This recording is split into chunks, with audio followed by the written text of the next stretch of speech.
మొదటగా 2 నిమిషాలు భజన చేద్దాం. అరుణాచల శివ అరుణాచల శివ అరుణాచల శివ అరుణాచల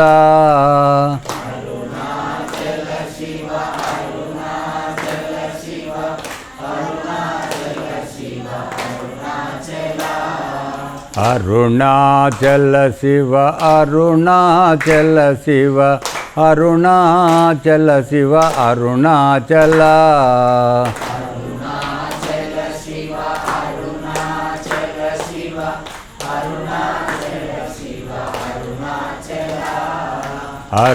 అరుణాచల శివ అరుణాచల శివ అరుణాచల శివ అరుణాచల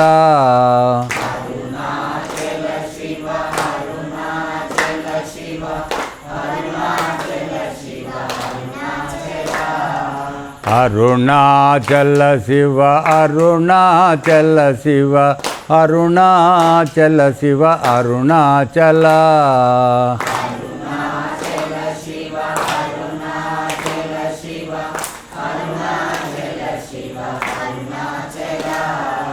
అరుణాచల శివ అరుణాచల శివ అరుణాచల శివ అరుణాచల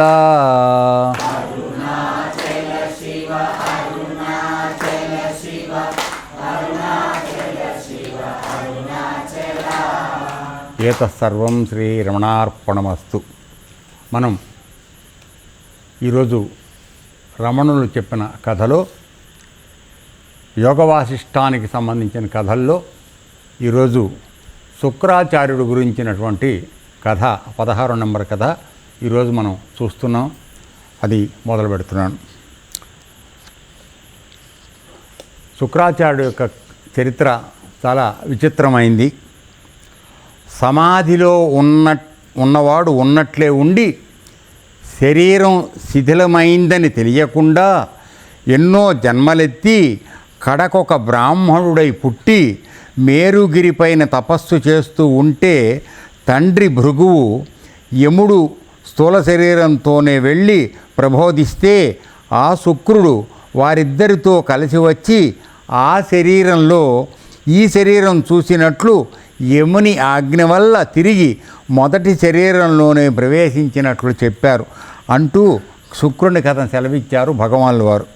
ఎప్పుడంటే ఇది 21/11/1947లో జరిగింది. ఈ కథ మనం లోపలికి పెడితే వివరాలుగా మనకు తెలుస్తుంది. అయినా కూడా సూక్ష్మంగా ఏమిటంటే ఈయన భృగు మహర్షి యొక్క కొడుకు. చిన్నప్పటి నుంచి చాలా యోగం అంతా కూడా బ్రహ్మాండంగా నేర్చుకున్నాడు. ఆయన మందరగిరి పర్వతంలో దగ్గర తండ్రి తపస్సు చేసుకుంటే ఆయన ఎదుర్కొంటే ఇతను కూడా తపస్సు చేసుకున్నాడు. అయితే తండ్రి నిర్వికల్ప సమాధిలో వెళ్ళిపోయి స్పృహ లేకుండా కొన్ని సంవత్సరాల పాటు అలా ఉండిపోయాడు. ఈ పిల్లవాడు యోగ మార్గంలోకి వెళ్ళాడు, కానీ సవికల్ప సమాధిలోకి వెళ్ళి అప్పుడప్పుడు బయటికి రావడం, లోపలికి వెళ్ళడం, సూక్ష్మ శరీరంతో ప్రయాణం చేయడం తెలుసుకున్నాడు. దానివల్ల ఏమైందంటే ఒకసారి సవికల్ప సమాధిలో ఉండగానే సూక్ష్మ శరీరంలో ఒక అప్సరసను చూడటము, ఆమెను ఆకాంక్షించి ఆమెతో వాడు వెళ్ళిపోయి జీవితాన్ని గడపడం, అది కథగా వస్తుంది. అందుకోసం ఇది మొత్తం ఒక సెంటెన్స్లో చెప్పాడు. ఇది మనకు అర్థం కాకపోవచ్చు, ఇప్పుడు వివరంగా తెలుస్తుంది. మనం చూద్దాం. అది మందరగిరిగా పురాణ ప్రసిద్ధమైన పూత పర్వతం.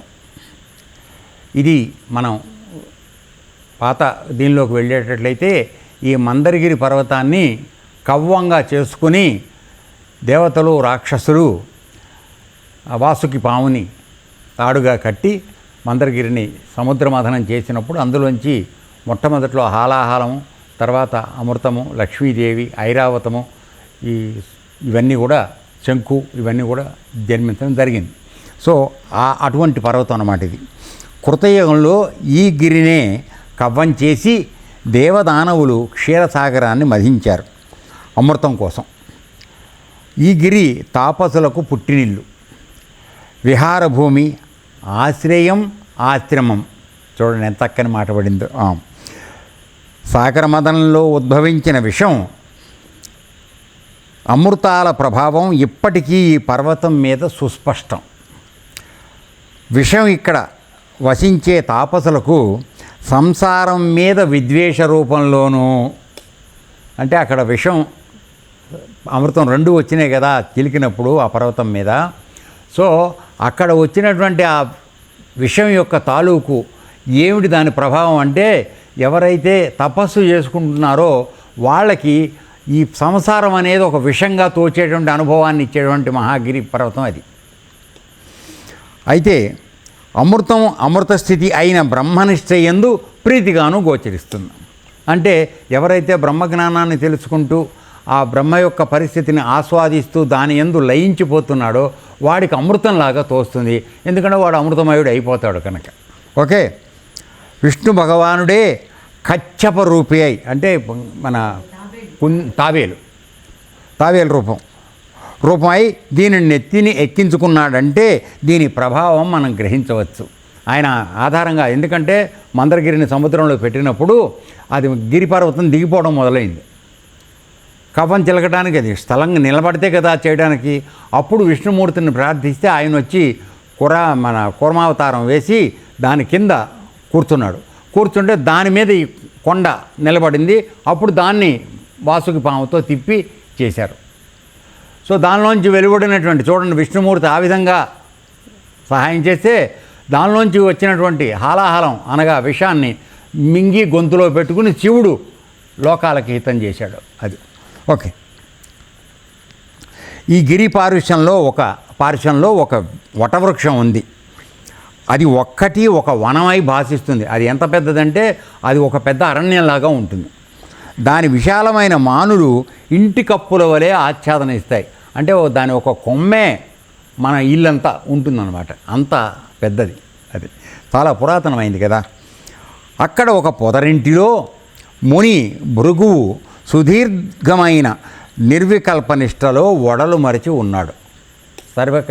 నిర్వికల్ప సమాధి అంటే శ్వాస సహజమైనటువంటిది, ప్రాణవాయువు సహజ సిద్ధంగా అది కుంభకం నడుస్తూ ఉంటుంది. ఆ లోపల ఉన్నటువంటి కొద్దిపాటి ప్రాణవాయువు మాత్రమే శరీరాన్ని తిప్పుతూ ఉంటుంది, బయట నుంచి శ్వాస అక్కర్లేదు. సో ఆ విధంగా ఉండేటువంటి పరిస్థితి బయట వాళ్ళు చూస్తే జరిగిపోయారని అనుకుంటారు మామూలుగా. కానీ లోపల ఆ చిన్నపాటి ప్రాణవాయువుతో ఈ చక్రం మొత్తం నడుస్తూ ఉంటుంది. సో అటువంటి స్థితిలో ఆయన ఒడలు మరిచి ఉన్నారు. వారి పుత్రుడు శుక్రుడనేవాడు చంద్రుని లావణ్యంతో ప్రకాశిస్తూ పితృదేవుల చరణాశ్రయుడై ఉండేవాడు. తండ్రి గారి దగ్గర కాళ్ళ దగ్గరే కూర్చుని ఉండేవాడు. వాడు ఎంత లావణ్యంగా ఉన్నాడంటే చంద్రుడితో సమానంగా అంత అందంగా ఉండేవాడు. అయితే అతడు అచిత్తుల మధ్యస్థ భూమికలో లయావస్థను చంద్రుడ చేత, ఇది నేను చెప్పాను, దీని పేరే ఇప్పుడు మనం మాట్లాడేది సవికల్ప సమాధి. అంటే కొద్దిసేపు నువ్వు యోగంలో చిత్ స్థితికి పరమాత్మ దగ్గరగా వెళ్ళిపోయినప్పుడు అది చిత్ స్థితి, ఏమీ తెలియదు నీకు. తర్వాత నువ్వు అచిత్ ప్రపంచంలోకి వచ్చింది, స్పృహ వచ్చింది, ఆకలేసింది, దాహం వేసింది, లేచి వచ్చాలని అనిపించింది, ఇవన్నీ వచ్చేటప్పటికి అచిత్తులోకి వచ్చేస్తున్నావు, అంటే చిత్ కానీ దానిలోకి వస్తున్నావు. నిర్వికల్ప సమాధిలో ఎల్లప్పుడూ చిత్ స్వరూపంలోనే ఉంటాడు వాడు. వాడికి ఆకలి దప్పులు కానీ అవి కానీ ఇవి కానీ శరీర స్పృహ కానీ ఉండదు. ఇతడు పిల్లవాడు కాబట్టి చిరుతప్రాయంలో ఉన్నాడు కనుక కొద్దిసేపు ధ్యాననిష్టలోకి కొద్దిసేపు ప్రపంచంలోకి వచ్చేటువంటి లయావస్థను పొంది ఇదవుతున్నాడు. దాని నుంచి వెలువడుతూ మరల అహంకార మమకారాలకి గురవుతూ ఉండేవాడు. ఎప్పుడైతే మనం ప్రపంచంలోకి వచ్చామో మనందరికీ అహంకార మమకారాలు వచ్చేస్తాయి. శరీర ధ్యాస వచ్చిందంటే ఆటోమేటిక్ ఇవన్నీ వస్తాయి కదండి. సో ఆ విధంగా నేను, నా శరీరం, నా కుటుంబం ఇవన్నీ భావనలో వచ్చేస్తాయి. అట్లా ఆ పిల్లవాడు శరీర భావంలోకి వచ్చినప్పుడు అహంకార మమకారాలకు లోనవుతూ ఉండేవాడు. చిత్స్వరూపంలో తండ్రిలాగా సమాధిలో ఉన్నప్పుడు ఆ స్పృహ లేకుండా ఉండేవాడు. లయగతం పునర్భవితి, లయమైంది మరల పైకి లేస్తుంది, అంటే ఒకసారి అణిగింది పైకి లేస్తుంది. అనగా తాత్కాలికంగా అణతబడినది మునిగినది తిరిగి యథాప్రకారంగా పైకి లేస్తుంది. ఎప్పుడైనా అంతే. మన మనసును బలవంతంగా నొక్కి ఏదైనా మనం ప్రయత్నం చేద్దామని చేస్తే నువ్వు ఉన్న ఆ కాసేపు ధ్యానంలో ఉన్న కాసేపు మనందరికీ అనుభవమే. ధ్యానంలో ఉన్న కాసేపు మన ఆలోచనలు కొద్దిగా తగ్గుతాయి, ఇందులో అనుమానం లేదు. ఒక్కసారి జూలు విదిల్చుకుని కుక్క దాలిగుంటలోంచి లేచినట్టుగా మనం లేవగానే వెంటనే మాత్రం మన ప్రపంచ వాసనలన్నీ మనకు వచ్చేస్తుంటాయి. ఇది అందరికీ అనుభవమైంది. సో ఇది తాత్కాలికంగా అణచబడింది, మునిగినది తిరిగి యథాప్రకారంగా లేస్తుంది. కానీ జ్ఞాని మనసు అలా కాదు.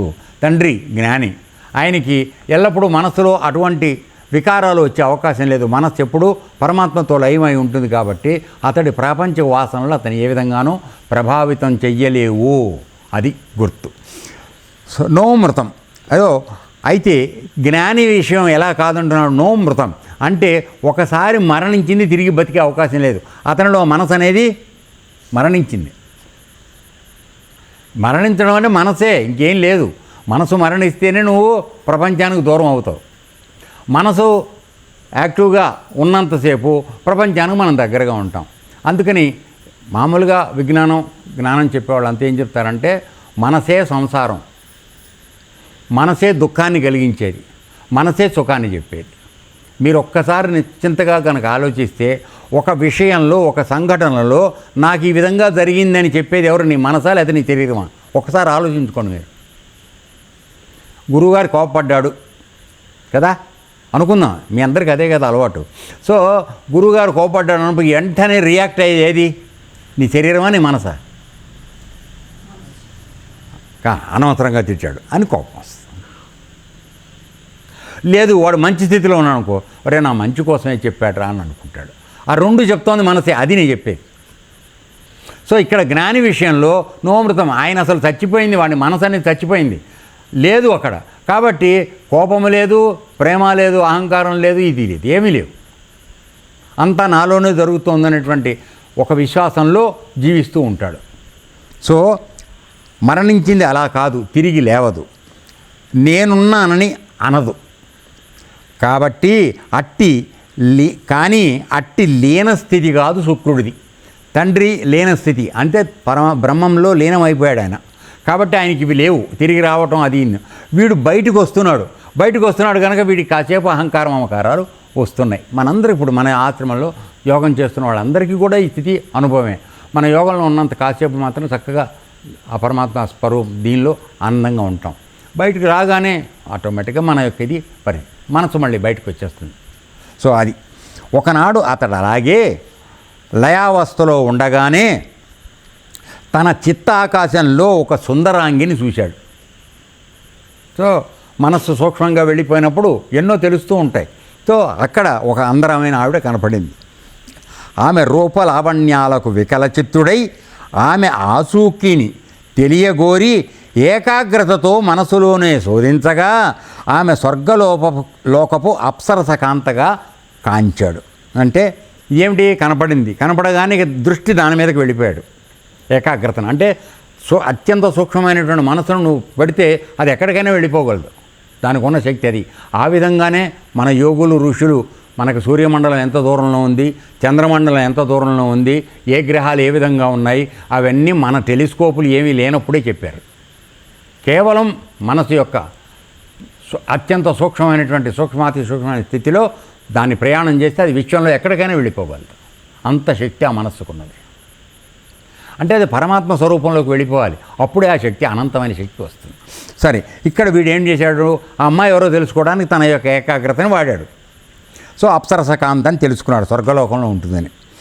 ఇప్పుడు తన సంకల్ప శక్తితో అదే క్షణంలో స్వర్గాన్ని చేరుకున్నాడు. అంటే ఏమిటి?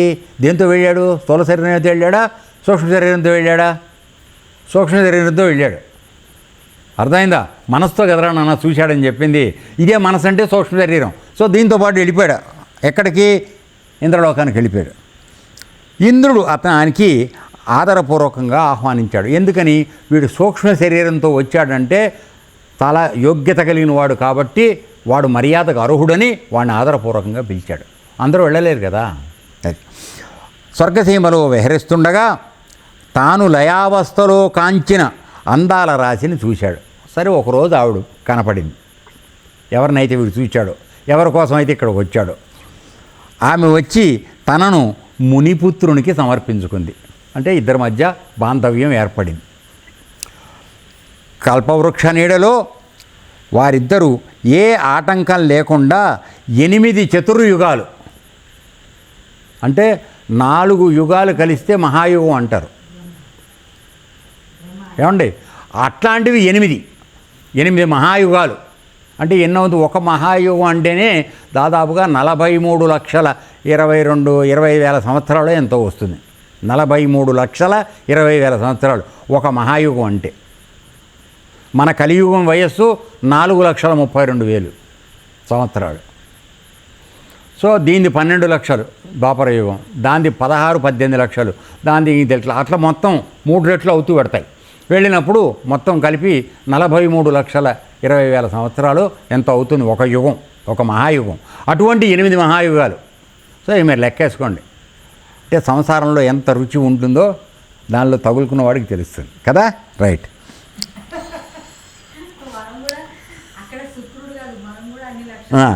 కల్పవృక్ష నీడలో వారిద్దరూ ఏ ఆటంకం లేకుండా 8 చతుర్యుగాలు రమించారు. శుక్రుడికి ఎంతకీ తృప్తి కలగట్లేదు. ఎరా తాను తపంచేత ఆర్జించిన పుణ్యం పూర్తిగా హరించుటకు పూర్వమే తెలివి తెచ్చుకొని భూలోకానికి ప్రయాణం కట్టాడు. ఇక్కడ మీ అందరికీ చెప్తున్నాను, మనమందరం కూడా పుణ్యం చేసుకున్నామని అనుకుంటే పుణ్యం చేసుకున్న ఫలితం ఎంతవరకు ఉంటుందంటే నిన్ను స్వర్గానికి తీసుకెడతారు. అక్కడ నువ్వు దాచుకున్న పుణ్యం ఖర్చు అయ్యే వరకే నేను అక్కడ ఉంచుతారు. ఉదాహరణకి 5 స్టార్ హోటల్, క్రెడిట్ కార్డు నీ సోఫా అదేంటి దీంట్లో బ్రీఫ్ కేసులో క్యాష్ ఉన్నంత వరకు నువ్వు అక్కడ రాస మర్యాదలు పొందుతావు. ఏమండి, క్రెడిట్ కార్డు లిమిట్ అయిపోయి లేదన్నావో వెంటనే నీ సూట్ కేసు బయటేస్తారు. సో ఇక్కడ వీడు చేసిన తపస్సు అంతా ఖర్చు పెట్టుకుని అక్కడికి వెళ్ళాడు, రమించాడు, అనుభవించాడు.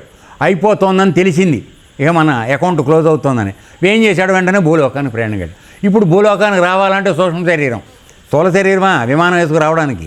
సూక్ష్మ శరీరం అది దానికి డైరెక్ట్గా వచ్చే అవకాశం లేదు. అందుకని ఏం జరిగిందో వినండి. ఇప్పుడు మనందరికీ కూడా మరణించిన తర్వాత జరిగేది ఇదే, అందుకని చెప్తున్నా. అయితే అతడు తన పరిచయాన్ని మర్చిపోయాడు. సో ఆ పరిచయాన్ని మర్చిపోయాడు.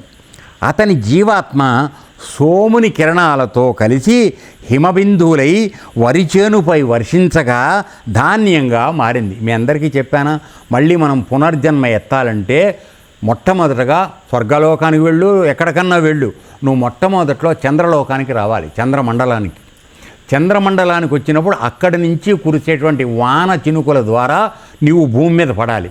భూమి మీద పడిన తర్వాత అది వాన రూపంలో, నీడ రూపంలో చెట్లలోకి తీసుకున్నబడినప్పుడు ఆ చెట్లలోకి చేరిన తరువాత దానికి కాసే కాయ, పండు, విత్తనంతో నువ్వు మళ్ళీ రూపం పుట్టాలి. దాన్ని తండ్రి తిన్నప్పుడు తండ్రిలోకి నువ్వు వీర్యంలాగా చేరతావు. తల్లి తిన్నప్పుడు శోణితంలాగా తయారవుతుంది. సో ఈ రెండిటి కలయిక వలన నువ్వు ఏర్పడుతున్నావు. అంతేగాని నువ్వు చనిపోగానే వెంటనే వచ్చేయడానికి అవకాశం లేదు. అయితే కొంతమంది తొందరగా వస్తారు, ఎందుకంటే వీడు చేసుకున్న పాపాలు అక్కడ వాళ్ళు భరించలేరు. అందుకని వెంటనే మళ్ళీ ఇంకో జన్మిస్తారు. ఎక్కువ చాలా పెద్ద నటులకి. అర్థమైందా? సరే, కాబట్టి ఇక్కడ వీడు ఇదే చెప్తున్నాడు. మీ అందరికీ చెప్పిన విషయమే దీంట్లో వస్తుంది. మీకు చెప్పానా ఈ విషయం? చెప్పలేదా? మర్చిపోయావు. Okay, very good. పోన్లే. అది తిన్న దశార్ణ దేశపు బ్రాహ్మణుడు ఉపస్థులో వీర్యమైనాడు. సో ఆ బిందువు అయ్యి అన్నంలో వెళ్ళాడు. వాడిని ఒక బ్రాహ్మడు తిన్నాడు, దశార్ణ దేశపు బ్రాహ్మడు. వాడి యొక్క ఉపస్థులో అంటే దీంట్లో వీర్యంగా తయారయ్యాడు. అతని భార్య బ్రాహ్మణ పత్ని గర్భంలో ప్రవేశించగా అక్కడ పిండ రూపం ధరించి పెరిగి బాలుడై జన్మించాడు.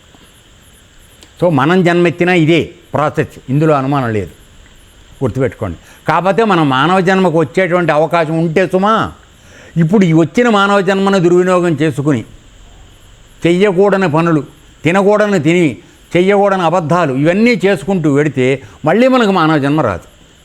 తీసుకెళ్ళిపోయి మనని జంతుజాలాల్లో వేసేస్తారు. అది వేసినప్పుడు మళ్ళీ అక్కడి నుంచి నువ్వు మళ్ళీ 84 లక్షల జన్మల అయ్యి మానవ జన్మకు వచ్చే వరకు ఎన్ని కోట్ల సంవత్సరాలు పడుతుందో ఎవరికి తెలియదు. అందుకని మళ్ళీ మానవ జన్మ నీకేం రాసిపెట్టలేదు, నీ బాబు జాగీర్ లేదు ఇక్కడ. బాగా గుర్తుపెట్టుకోండి, ఎవడి బాబు జాగీర్ కాదు ఇది. అర్థమైందా? కాబట్టి వచ్చిన మానవ జన్మను సద్వినియోగం చేయండి. కనీసం పాపాలు చేయకండి. ముందు జంతు హింస చెయ్యకండి, అబద్ధాలు ఆడకండి, దొంగతనాలు చేయకండి. ఈ 3 గుణాల పట్ల జాగ్రత్త పడితే కొంతవరకు నీకు మళ్ళీ మానవ జన్మ వచ్చే అవకాశం ఉంది, ఖచ్చితంగా చెప్పచ్చు. Okay, right. ఇక బాల్యాదిగా తపోధనులతో సంచరిస్తూ మళ్ళీ తాను తపశ్శక్తి సాధించాడు. పూర్వజన్మ వాసన అర్థం, అప్పుడు తపస్సు చేశాడు కదరా, వెంటనే తొందరగా అంటుకుంటుంది, అదే గుర్తు. అర్థమైందా? అయితే అతని తపస్సు జ్ఞానలక్ష్యమైనది కాకపోవట చేత ప్రాపంచిక సంపదలపై అపేక్ష సడలకపోవటం చేత అతనికి రకరకాల జన్మల పరంపర కలిగింది. ఎందుకని? మనలాగానే వాడికి పూర్వజన్మ వాసనలు, అది అనుభవించాలి ఇది అనుభవించాలని మనం కిందటి జన్మల్లో పెట్టుకున్నాం కదా. సో అవి మళ్ళీ వీడికి జన్మలు వచ్చే కారణమైనవి.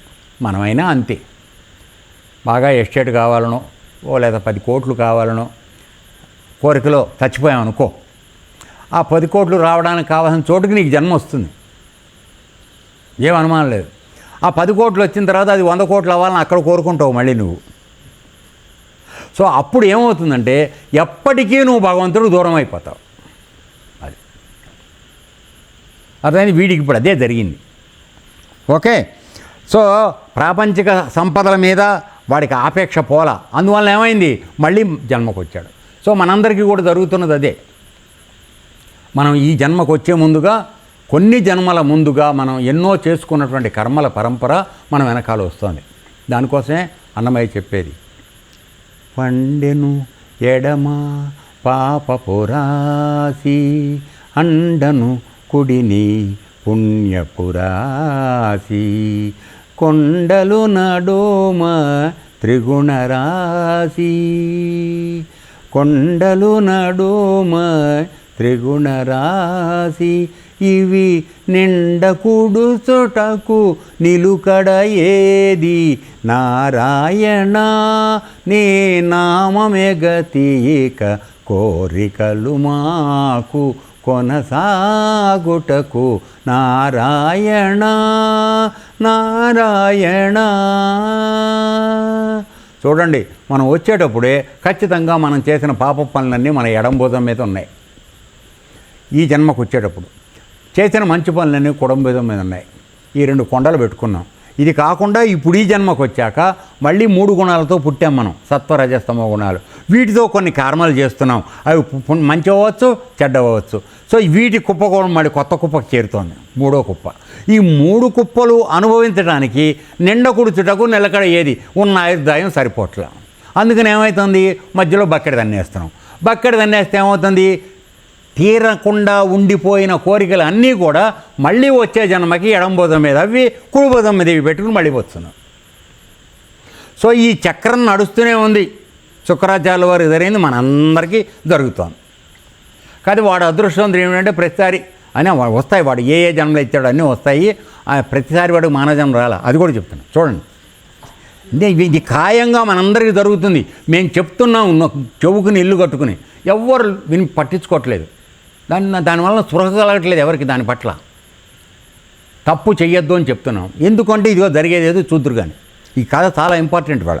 సరే సడగపోవడంతో అనేక రకాల జన్మజన్మల పరంపర జరిగింది. చివరికి ఎలాగో గంగా తీరంలోని ఒక మునికి పుత్రుడై జన్మించాడు. ఆఖరికి ఇదంతా అయిపోయి అవేమి జన్మలు ఎత్తాడో యమధర్మరాజు చెప్తాడు తర్వాత మనకి. సరే, మునికి పుత్రుడై జన్మించాడు.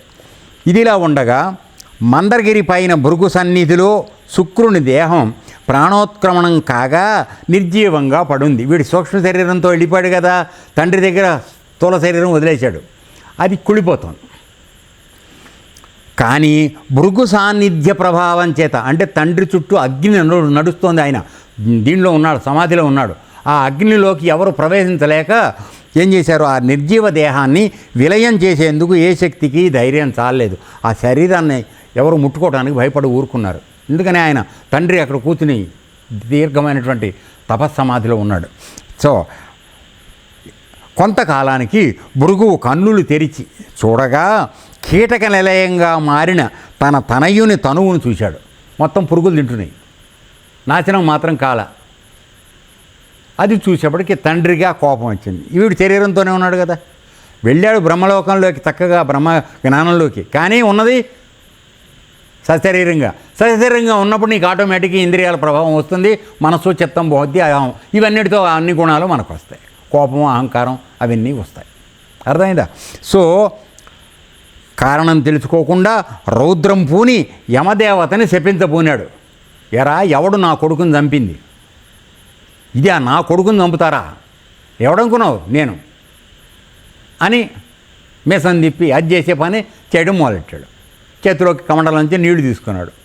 సరిగా ఆ సమయంలో అంతట్లో యముడు పాంచభౌతిక దేహధారి అయి, అంటే స్థూలంగా ఈయన కనపడి, ఈయన స్థూల దేహంలో ఉన్నాడు కదా, ఆయన సూక్ష్మదేహంలో వస్తే కనపడ్డాడు.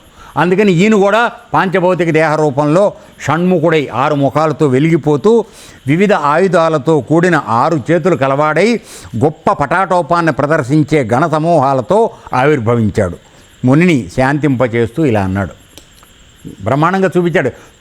ఎపీరియన్స్ కనపడంగానే భృగు మహర్షి కొంత కారిపోయి ఉంటుంది, కోపం గీపం అన్నీ తగ్గిపోయి ఉంటాయి. ఒక దెబ్బకి తగ్గిపోతుంది. ఎందుకంటే ఎదుటివాడు బలంగా ఉన్నాడు అనుకుంటే నువ్వు కొడతానికి వెళ్తావా? ఎడవ కదా అది. సో తపోధనుడా భృగును సంబోధిస్తున్నాడు. పరమేశ్వర శాసనాన్ని నిర్వర్తించు మేము, అంటే పరమేశ్వరుడు యొక్క ఆజ్ఞని నిర్వర్తించేవాడిని నేను. మేము తమ తపోమహత్తును కీర్తించలేకుండా ఉండలేకపోతున్నాం. నేను ఎప్పుడూ పనిచేసేది పరమేశ్వరుడు యొక్క ఆదేశంతో. అయినప్పటికీ నువ్వు ఇంతకాలం నిర్వికల్ప సమాధిలో కొన్ని వేల సంవత్సరాలు ఉన్నావు కనుక నిన్ను కీర్తి ఉండలేను. నీ గొప్పతనమే. నిన్న రామాయణం కథలో విన్నారు మీరు. ఏమైంది? దూర్వాసుడు వచ్చాడు. దూర్వాసుడు వచ్చేప్పటికీ దూర్వాసుడిని కోపంగా ఉంటాడని చెప్పి వీడిని పిలిపించి లోపలికి ఆయనకి చేసే మర్యాద చేశాడు రాముడు. తర్వాత ఏం చేశాడు? తమ్ముడు నరికేమన్నాడు. దేని పద్ధతి దానికే, అది లెక్క. అర్థమైందా? కుడికుడే ఎడమే. ఓకే, తపోధనుడా కీర్తించలేకుండా ఉన్నాం. అకారణంగా ఇలా మీరు మీ తపో సంపదను క్రోధవశలై వ్యర్థం చేసుకుంటున్నారు. ఎందుకు? ఇంత సంపాదించుకున్న పుణ్యాన్ని నువ్వు ఇప్పుడు కోపం తెచ్చి శపిద్దాని అంటున్నావు. నీ పుణ్యం కాస్త పాయే. ఎందుకు వేస్ట్ చేసుకుంటున్నావు దాన్ని? నేను ఎవడో ఆజ్ఞలు పనిచేస్తున్నాను, డైరెక్ట్ నేను సీఎం క్యాండిడేట్ని, నా మీద నీ ప్రొగరు అన్నాడు. వినండి, ప్రళయాగ్ని కూడా నన్ను దరిచేరలేదనగా ఇక పసివాడి పలుకుల వంటి నీ శాపానిగా నేను చెల్లించేది. అంటే ప్రళయాగ్ని కూడా నా దగ్గరికి రాలేదు.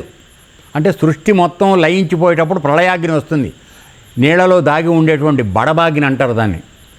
ఈ మనం పోస్తున్న నీళ్ళన్నీ సముద్రాల్లోకి ఎట్టా పెడుతున్నాయి అనుకున్నారు? వచ్చి నీరు వచ్చినట్టుగా బడబాగ్ని లోపల లాక్కుంటుంది.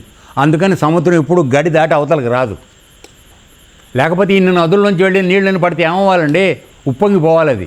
కానీ అది జరగదు. బడబాగ్ని అని లోపల ఒక అగ్ని ఉంటుంది, అది పీల్చుకుంటుంది. అది వదిలిపెట్టినప్పుడు జరిగేదే సునామీలు, తుఫాన్లు. ఓకే, కాబట్టి అటువంటి నన్ను ఒక చిన్నపిల్లవాడి పలుకులు లాంటి నీ శాపాలను నన్ను భయపెట్టేది అంటే సన్నాసి నువ్వు నోరుమీ అని అర్థం. అంతే కదా తెలుగులో మనకు అర్థమయ్యే భాషలో.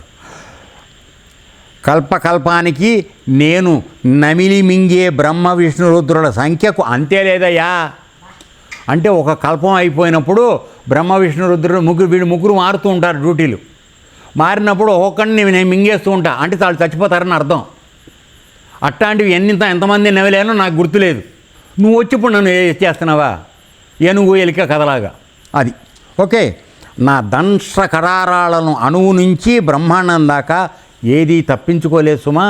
నాకున్నటువంటి దవడలు, ఈ పళ్ళు ఏవైతే ఉన్నాయో వాటిలోంచి ఎవరూ తప్పుకోలేరు. నేను వేసానంటే పట్టు అందరూ నలిగిపోవాల్సిందే. ఇలా జరగాలని నందివాహన ఉమారమణుని నిర్ణయమే కానీ ఇది నా సంకల్పం కాదు. నీ కొడుక్క గతి పట్టడానికి కారణం పరమేశ్వరుడు యొక్క సంకల్పం. దాని ప్రకారం జరిగింది. దానికి నన్ను నిందిస్తావు అంటావు ఏంటి? నువ్వు ఎంత రోడ్డు నన్ను చేయడానికి శాపం పెడతానికి? నువ్వెంత, నీ బతికెంత అని క్వశ్చన్కి వచ్చాడు.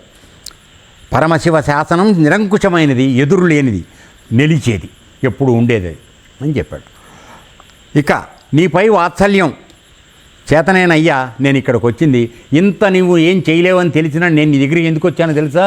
నువ్వు తపస్సు చేసిన మహానుభావుడివి, నీలో బ్రహ్మ విద్య ఉంది. ఆ బ్రహ్మ విద్య యొక్క గౌరవం పట్ల నీ మీద ప్రేమ ఉంది నాకు. ఏ దేవతకి తపస్సు చేసిన వాడి మీద కోపం ఉండదు. అందుకని నేను వచ్చానని చెప్తున్నాడు. చూడండి, ఇకపై నీ వాత్సల్యం చేతనేనయ్యా నేను ఇక్కడికి వచ్చింది. తాపసులను ప్రేమించకుండా ఏ దేవత ఉండలేడు.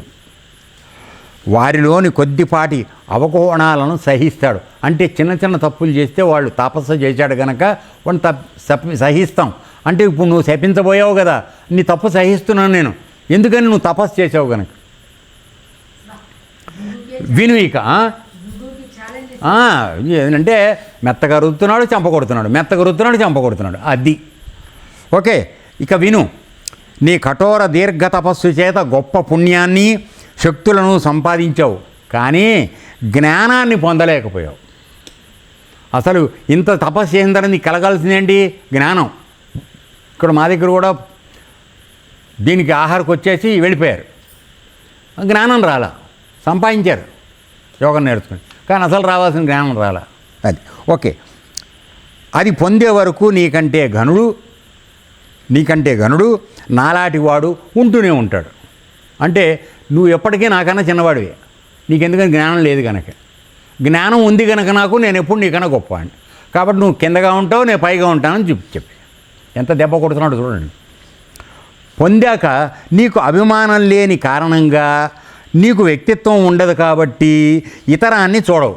కాబట్టి నీ జ్ఞానం కలిగిందనుకో, అప్పుడు నీకు అసలు నీకు నాకు తేడా లేదు, ఇద్దరం ఆత్మస్వరూపులం అయిపోయాం. నీకు నా మీద కోపం ఎందుకు ఉంటుంది, నేను నీకు మీద ఇది ఎందుకు ఉంటుంది, ఏమీ ఉండదు, అంతా ఒకటే. ఆ స్థితికి వస్తావు నువ్వు. నీకు ఇప్పుడు జ్ఞానం రాలేదు కనుక నన్ను భిన్నంగా చూసి నన్ను శపిద్దామని అనుకున్నావు. సో నీ జ్ఞానం రాలేదని చెప్పాడు. ఎటువంటి మాటలు పడినాయో చూడండి. ఇక ఎవరి కోసం బాధపడతావు, ఎవరిపైన కోపిస్తావు? ఉన్నది ఒక్కటే ఆత్మ. దేహదారులందరికీ అదే పరమ గమ్యం, అదే నేను. దానిని తెలిసి స్వశ్చిత్తుడవిక. ఉన్నది ఒకటే ఆత్మ, అది తప్పితే ఇంకోటి లేదు. ఈ దేహాలన్నీ వచ్చేవి పోయేవి. దీన్ని నమ్ముకుని ఎందుకు మాట్లాడుతున్నావు నువ్వు తెలివి తక్కువగా? అది తెలుసుకుని ఉండని చెప్పాడు. ఇక నీ పిల్లవాడు, ఇక శుక్రుడు కథ వస్తోంది వినండి. ఇక నీ పిల్లవాడు స్వీయ సంకల్ప కల్పిత భ్రమావసత్తు కారణవశుడై కామవశుడై విశ్వాచి అనే స్వర్గలోక కాంతామణితో దాని పేరైనా తెలియకుండా 2 కాళ్ళు ఆడదైతే చాలు, అది దాని పేరు కూడా ఊరు కూడా తెలియదు, వెళ్ళిపోయాడు వీడు. 8 మహాకల్పాలు ఉన్నాడు దాంతో సంసారం. దీర్ఘకాలం క్రీడించి తపోవిచ్యుతుడైనాడు. చేసుకున్న తపస్సు తగలడిపోయింది వీడి. దశార్ణంలో బ్రాహ్మణ పుత్రునిగా, ఇక వీడు ఏమేమయ్యాడో చెప్తున్నాడు వినండి. బ్రాహ్మణ పుత్రునిగా, కోసల నరేషుడుగా, కోసల దేశానికి రాజుడుగా, తర్వాత అడవిలో కిరాతకుడుగా, గంగానదిలో హంసగా, పౌండ్ర దేశాన్ని పాలించే సూర్యవంశ ప్రభువుగా, సాల్వదేశపు రాజులకు గురువుగా, విద్యాధరులకు నేతగా, తాపస పుత్రునిగా, సౌవీరదేశపు సామంతుడిగా, శైవ సాంప్రదాయ గురువుగా, అడవిలో వెదురు పొదగా. ఏ జన్మ వచ్చింది? అడవిలో వెదురు పొద. కాబట్టి గురువు తెలుసుకోండి, మనం గనక తప్పుడు పనులు చేస్తే ఎక్కడికెడతామో మనకు తెలియదు. ఇంకా వస్తుంది వినండి. లేడిగా, వెదురు పొదగా, తర్వాత లేడి పిల్లగా, కొండ చిలువగా, ఇలా జన్మ సహస్రాలను గడిచి ఎట్టకేలకు పవిత్ర గంగానదీ తీరాన నివసించే మహర్షుడికి పుత్రుడుగా జన్మించాడు. 1000 జన్మలు ఎత్తాడు వాడు. వాసుదేవుడనే పేరుతో ఇంద్రియాలను జయించి గొప్ప ఆత్మనిష్టాగరిష్ఠుడై విరాజిల్లుతున్నాడు అని మృత్యుదేవత వివరించాడు. యమధర్మరాజు ఎవరికి చెప్పాడు? తండ్రికి భృగు మహర్షికి చెప్పాడు. భృగుముని తన దివ్య దృష్టితో అంతా పరిశీలించాడు, చూసుకున్నాడు ఇది కరెక్టా కాదని. టాలీ చేసుకోవాలి కదా. యమధర్మరాజు చెప్పిందంతా వాస్తవం అని గ్రహించి ఆయనను వెంటనే క్షమాభిక్ష వేడుకున్నాడు. అంటే పొగరు ఒక్క దెబ్బన ఇక్కడికి ఎక్కిన పొగరు కాళ్ళకి దిగిపోయింది. అర్థమైందా? అంటే మంచి తెలిసినవాడు గనక. తెలియని వాడికి, జ్ఞానం లేనివాడికి ఆ పొగరు అక్కడే ఉంటుంది. నన్నంటావా, నాకు చెప్తావా, నువ్వు ఎవడనుకున్నావు అని ఈ విధమైన మాటలు వస్తాయి నువ్వు చెప్పిన తర్వాత కూడా. వాడికి ఆ జ్ఞానం కొంతవరకు ఉంది కాబట్టి వెంటనే క్షమాభిక్ష అడిగాడు. భగవంతుడా, ఇప్పుడు చూడండి, యమధర్మరాజును భగవంతుడు అని పిలుస్తున్నాడు. సాక్షాత్తు భగవంతుడి యొక్క రూపమే యమధర్మరాజు. ఆయనే కాలుడు. భగవద్గీతలో చెప్తాడు, నేను కాలస్వరూపుణ్ణి అని చెప్పి. ఇప్పుడు నేను ఎందుకు విశ్వరూపం చూపించానంటే, నేను కాలస్వరూపంలో ఇప్పుడు వీళ్ళందరినీ దహించి వేస్తున్నాను, తినేస్తున్నాను నేను. ఇప్పుడు ఎవడో బతకడని చెప్పాడు. భగవంతుడా, నీవు త్రికాలజ్ఞుడు అయిన కరుణామూర్తివి. నీ సంహార కార్యం కేవలం కరుణాతిశయం అని తెలిసిన వాడే నిక్కమైన బ్రహ్మజ్ఞాని. ఎవడు? ఇప్పుడు నన్ను సంహారం చేస్తున్నావంటే అర్థం ఏంటంటే నాకు ముక్తిని ప్రసాదించామని తెలుసుకున్నవాడే నిజమైనటువంటి జ్ఞాని అని చెప్తున్నాడు. నేను ఎన్నోసార్లు చెప్పా, చచ్చిపోతే ఏడవకంటారా నాయన, పుడితే ఏడవండి అని చెప్పాను నేను. పుడితే ఏడవండి, ఎందుకంటే మనం పడే కష్టాలకు వాడు వచ్చి కొత్తగా మళ్ళీ కష్టాలు పడతాం. వాడి ద్వారా మనం, మన ద్వారా వాడు ఈ నడుస్తూనే ఉంటాయి. పోయాడనుకో ఈ కష్టాలన్నీ వదిలిపోతాయి, హాయిగా కొన్నాళ్ళు వెళ్ళిపోతాడు. చంద్రలోకి వెళ్తాడో ఇంకో చోటకి వెళ్తాడో మనకు తెలియదు. ఈ శరీరంతో బాధలు పడే పని అయిపోతుంది. పెళ్ళాలు పీక్కు తింటాం, పిల్లలు పీక్కు తింటాం, ఇవన్నీ తగ్గిపోతాయి. అర్థమైందా? అది తెలిసిన వాడే జ్ఞాని. నా వంటి అహంకారులు, మిడిమిడి జ్ఞానులు, మిథ్యావాదులు జ్ఞాన విషయంలో పసివాళ్ళే. అంటే నేను చాలా పసివాడిని. నువ్వు ఇందాక చెప్పేవే నా ముందు నువ్వు పసివాడివని, అది నిజమని ఒప్పుకున్నాడు. నీకు శ్రమ కల్పించినందుకు నన్ను మన్నించు. సమరసపూర్ణుడైన నిన్ను శపించబోయినందుకు నాకు ఏ శిక్ష వేయించినా సిద్ధమే తండ్రి అని శిరసు వంచి అంజలించాడు. నువ్వు ఏ శిక్ష వేస్తే వెయ్యి, నీది నేను శపిస్తానన్నాను కదా, ఆ తప్పు చేసినందుకు నువ్వు ఏ శిక్ష వేసినా నేను ఆనందంగా స్వీకరిస్తాను అని తల వంచాడు నమస్కారం పెట్టి. అభిమానమే లేని కాలమూర్తి, ఆయనకి అభిమానం ఉంది, నన్ను అంటావా అనే మాట ఆయన అల్లా. నేను భగవంతుడి తరపున పనిచేస్తున్నాను రా, నన్ను నువ్వేం చేస్తావని అన్నాడు, అంతే. సో కాలమూర్తి అంటే యముడు. చేయి చాచి భృగుమునిని చేరదీసి తనతో గంగా తీరానికి తీసుకెళ్ళాడు. నువ్వు రా, ఇప్పుడు రా, ఈ మన ఇద్దరు వెళదాం రమ్మని వెళ్ళాడు. వెళ్ళి అక్కడ వాసుదేవ నామంతో బ్రహ్మవర్చస్సుతో మిసమిసలాడుతున్న తన పుత్రుని చూసి పొంగిపోయాడు. కొడుకుని చూపించాడు, వాడే వాసుదేవుడు, నీ శుక్రాచార్యుడే వీడు అని చెప్పి. యమ సంకల్పం చేత వాసుదేవుడు కన్నులు తెరిచి వారిని చూచి పూజించి ఆతిథ్యం ఇచ్చాడు. వాడు అప్పుడు తపస్సు చేసుకుంటున్నాడు. సో వీళ్ళిద్దరు వెళ్ళేటప్పటికి కళ్ళు తెరిచి చూసి వెంటనే ఇద్దరికి నమస్కరించి పాదపూజ చేశాడు. కాలుని కరుణతో, అంటే యమధర్మరాజు కరుణతో అతనికి గత జన్మలన్నీ స్ఫురించగా వాడికి ఆ జ్ఞానం వచ్చి కలిగింది, గత జన్మల జ్ఞానం. ఇది మనందరికీ నేను చెప్పాను, నేను రామాయణంలో కూడా. తల్లి కడుపులో ఉన్నప్పుడు మనందరికీ 7వ నెలలో పూర్వజన్మ స్మృతి, భగవంతుడు సంబంధం ఉంటుందని చెప్పి ఇది స్ఫురించగా తాను మోహగ్రస్తుడు ఎలా అయినానా అని ఆశ్చర్యపడ్డాడు. ఇంత మోహంలోనే ఎట్టపడిపోయానని బాధపడ్డాడు. ఎవరు? శుక్రుడు. తర్వాత ముగ్గురు కలిసి మందరగిరి చేరారు. అంటే ఎక్కడ వీడి శరీరాన్ని వదిలేశారో అక్కడికి వెనక్కి వచ్చారు అందరూ కలిసి. తన పూర్వదేహాన్ని చూసి, తండ్రి, రక్తమాంసాలు ఎముకలతో నీచాతి నీచంగా పడి ఉన్న ఈ దేహానైనా నీవు నీ పుత్రుడని అభిమానించి ఇంత కథ నడిపావు. రక్తమాంసాలతో పడుండే శరీరం అది, దాన్ని నా కొడుకని చెప్పి నువ్వు ఇంత యమధర్మరాజుని శపిస్తానని, అది చేస్తానని, ఇది చేస్తాను, ఇదంతా కథ నడిపావు నువ్వు అనవసరంగాను అని. అంటే ఇప్పుడు ఈ జ్ఞానం వచ్చింది. అది దీనంతటికీ అభిమానంతో కలుషితమైన నీ చిత్తమే కారణం, నాన్న నువ్వు చేసిన తప్పు అని వీడు కూడా అన్నాడు. ఆహా, మనసే లేని స్థితి ఎంత పావనమైంది, శుభప్రదమైంది అని చేతులు ఎత్తి నమస్కరించాడు. నేను ఇందాక నుంచి ఏం చెప్తున్నానండి, మనసే సంసారం, మనసే ఆనందం, మనసే దుఃఖం. అప్పుడు ధర్మరాజు, అంటే యమధర్మరాజు వాసుదేవునితో, తండ్రి, పవిత్రుడవైన నీవిప్పుడు నీ పూర్వ శుక్రదేహాన్ని ప్రవేశించి అసురులకు గురువు కమ్ము అని దీవించి నిర్గమించాడు. పూర్వశరీరంలోకి వెళ్ళమన్నాడు. వెళ్ళమని వెళ్ళి ఇప్పుడు అసురుడి కంటే రాక్షసులకి గురువు అవ్వమన్నాడు. ఎందుకు అవ్వమన్నాడో ఎవరిని అయిన తర్వాత చెప్తా. భృగు తన కమండలంలో నీటిని మంత్రపూరితం కావించి శుక్రదేహాన్ని ప్రోక్షించి పవిత్రీకరించాడు. అంటే చీమలు పట్టేసి ఉన్నాయి కదా పురుగులు, వాటిని పవిత్రీకరించాడు. వాసుదేవుడు తన జీవ చైతన్యాన్ని ఆ దేహంలో ప్రవేశపెట్టి, అంటే సూక్ష్మ శరీరాన్ని ఆ శరీరంలో కూర్చోబెట్టాడు. దాన్ని అక్కడ పెట్టే కదా అక్కడికి వెళ్ళాడు అప్సరస కోసం, తిరిగి మళ్ళీ అక్కడికి వచ్చాడు. అది నీ అప్సరస కనెక్షన్ చెప్తే కానీ నీకు తొందరగా గుర్తురాదు, అందుకని అది చెప్తున్నా. తన జీవ చైతన్యాన్ని ఆ దేహంలో ప్రవేశపెట్టి మరల శుక్రుడై నిలిచాడు.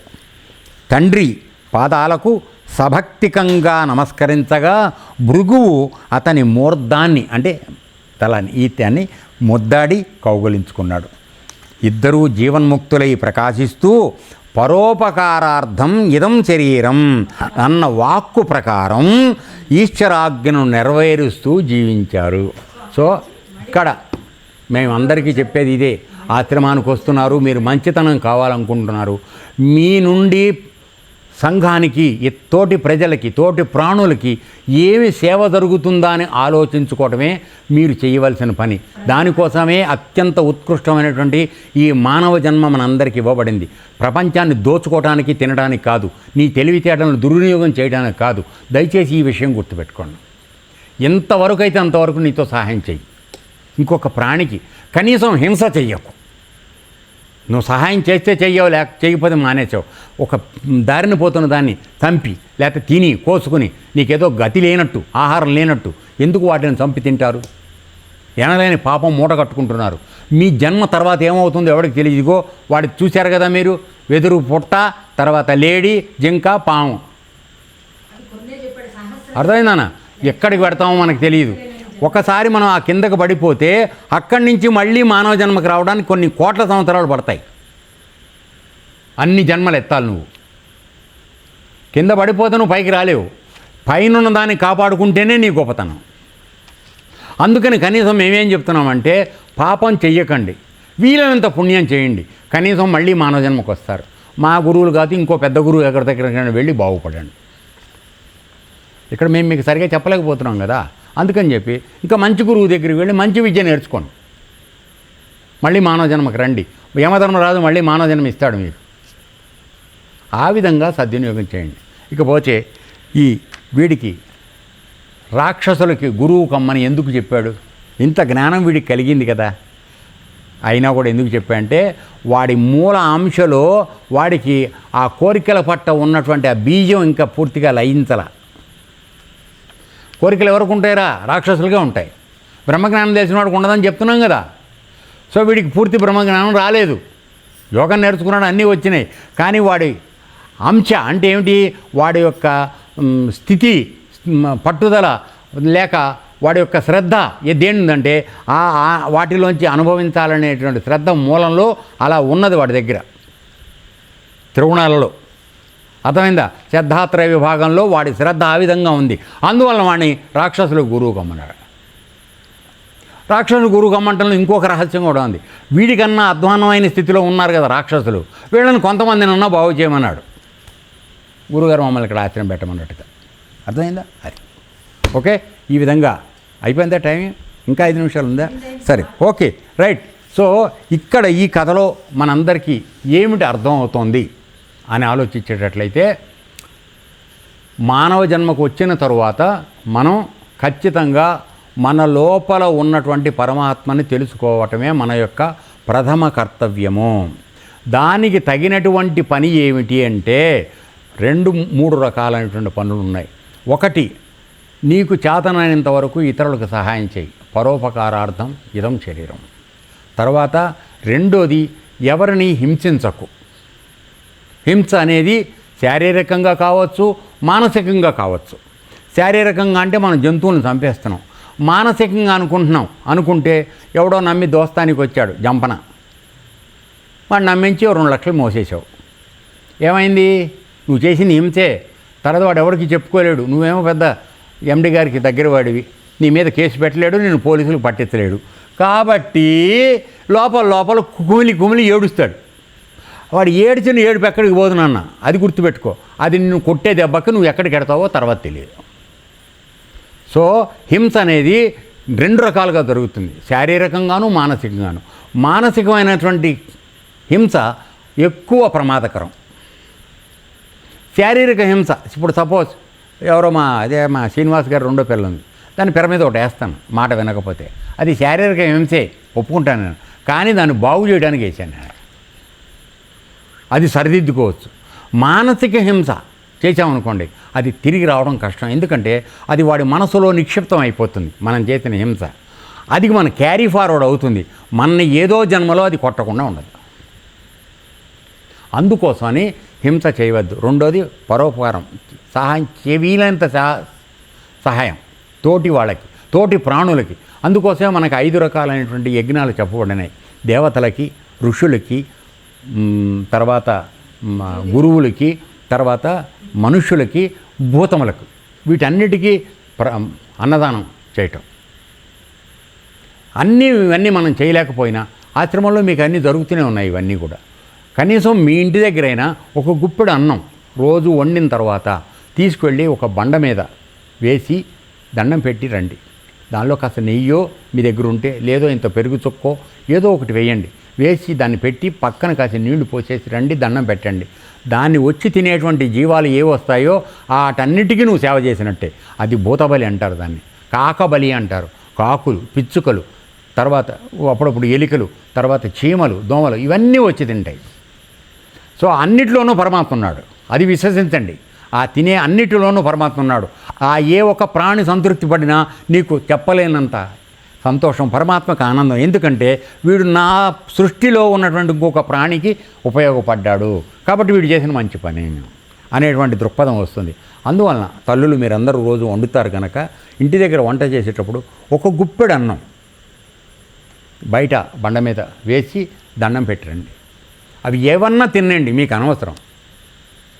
ఆ విధమైన పుణ్యం మనం చేయొచ్చు. ఆ మాత్రం మనకు అవకాశం. మరి గుప్పెడు బియ్యం కూడా పెట్టలేని పరిస్థితిలో ఉన్నామా? సో ఈ విధంగా చేయడం. ఇక మూడోది, నమ్మించి ఎవరిని మోసం చేయకండి.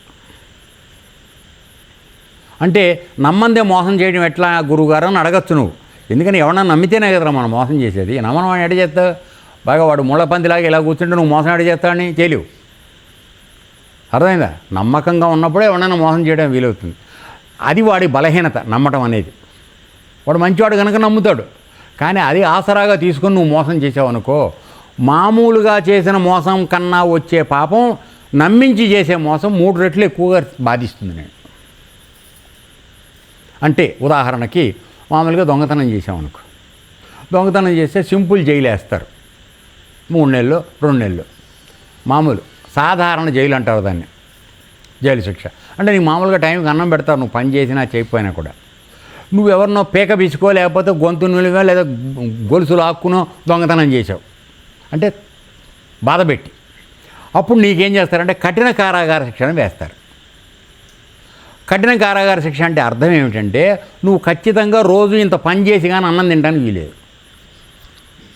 నీకు పెట్టే ₹1 అన్నంలో చారాణం అందం నువ్వు పని చేయాలి, 4 రాళ్ళు కొట్టాలి, ఇవి చేయాలి. ఏదో చేస్తే కానీ నీకు అన్నం పెట్టరు. అర్థమైందా? నమ్మించి మోసం చేస్తే ఇది జరుగుతుంది, కఠిన కారాగారం పడుతుంది. సో కాబట్టి వచ్చిన ఈ మానవ జన్మని దయచేసి సద్వినియోగం చేసుకుందాం. శుక్రాచార్యుల్లాగా 1000 జన్మలు చెత్తి మనం రాక్షసులకి గురువుగాను రాక్షస సంతతిలోకి వెళ్లకుండా మనం దేవతల సంతతిలోకి వెళ్ళడానికి ప్రయత్నం చేసే పని ఈ 3 మీరు అబ్జర్వ్ చేస్తే సరిపోతుంది. ఈ జన్మను మనం సార్థకం చేసుకున్న వాళ్ళం అవుతాం. ఇక 4వది అత్యంత ముఖ్యమైనది, 4వ మెట్టు, పరమాత్మని తెలుసుకునే ప్రయత్నంలో ఎవరైనా గురువుల దగ్గరికి వెడితే వాళ్ళు చెప్పే మాటల్ని, చెప్పే మార్గాన్ని, సాధనని జాగ్రత్తగా శ్రద్ధగా పాటించండి. అర్థమైందా? ఎందుకంటే ఏదో పూర్వజన్మలో మనం చేసుకున్నటువంటి సుకృతం వలనే ఒక గురువు దగ్గరికి చేరే అవకాశం వస్తుంది. దయచేసి దాన్ని చేజార్చుకోవద్దు. అది పోగొట్టుకుంటే మీకన్నా దురదృష్టవంతుడు ఇంకెవడో ఉండడు.